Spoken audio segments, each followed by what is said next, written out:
Time check, mag-aalas 6 na ng umaga. May liwanag na.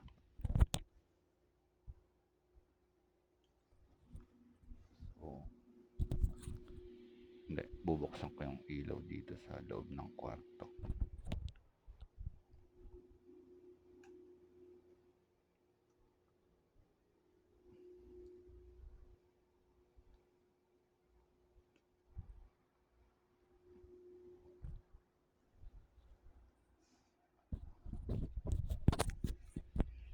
So, ano wala, nag nagawa ako kanina ng short movie. So, hindi ko natapos yung dapat kasi naubos yung baterya pala nung shaver. So, katatapos ko lang mag-shave. So, naging yung nun, storya, dark dark comedy, parang gano'n yung pero naging masyadong patawa, yung patawa lang. Wala nang hindi na ako nag-edit. Wala na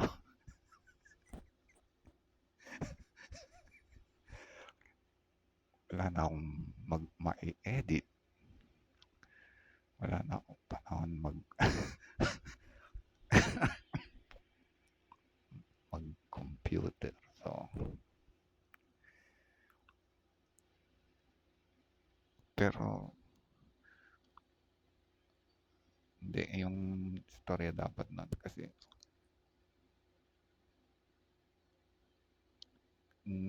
title nga pala parang natatandaan ko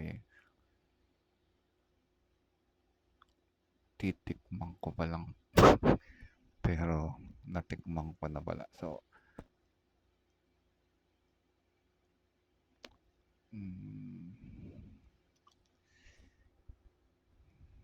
parang nung mga nakaraan kasi nung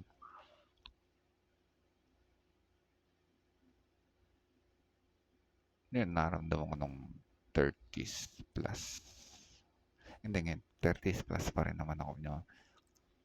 Last chance maging 30 plus. So, 39 ako ngayon. Tapos magpo-40 na sa November. So, yung last chance ko na parang yun noon may similarity na nararamdaman ako na parang yun titikman ko pa lang na pero natikman ko na pala. So, basta parang hindi ko basta yung patapos na yun, patapos na yung buhay ko sa wala pa naman talaga ako sa dapat hapon ng edad kasi kung dapat hapon parang nasa 45 yung edad na dapat hapon. Hindi ko sigurado pero parang yun yung transition ng 6 o'clock to 7 o'clock o 5 o'clock to 6 o'clock. Hindi ko, basta 5 to 7 o'clock. Parang ganun yung edad ng dapat hapon, yung 45 years old. Tapos, pero yung 40 years old, nakaka-sense na rin ng mga ganong bagay. Yung iba, mas maaga pa nga 20s pa lang nasubok na agad ng dapat hapon ng buhay. Tapos, pero yung lifespan, kung 60 years old, yun, parang mga nasa 45 yung nakakaintindi ng mga ganong pakiramdam. Kasi nung mga mas bata pa, o hanggang ngayon, nararamdaman ko pa rin naman na medyo hindi pa ako nanghihina, ayun,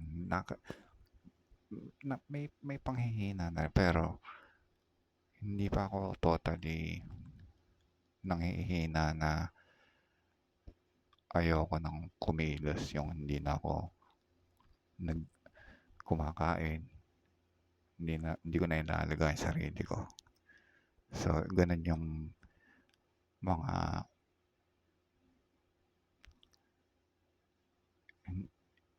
hindi na ano, parang yun yung wala nang gana sa buhay. Yung ako hindi naman pa ako ganun. Nakakaano pa rin naman ako.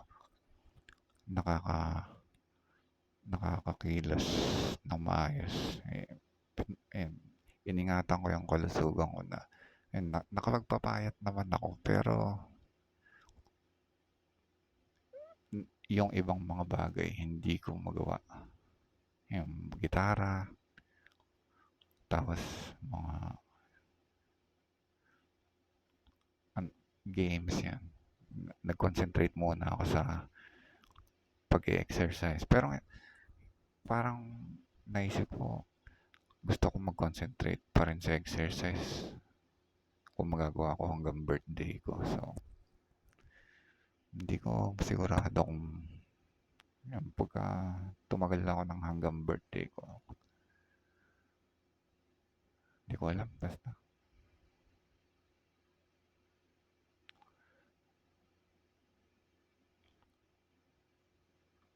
Sige, wala na akong masabi. So, hanggang dito muna.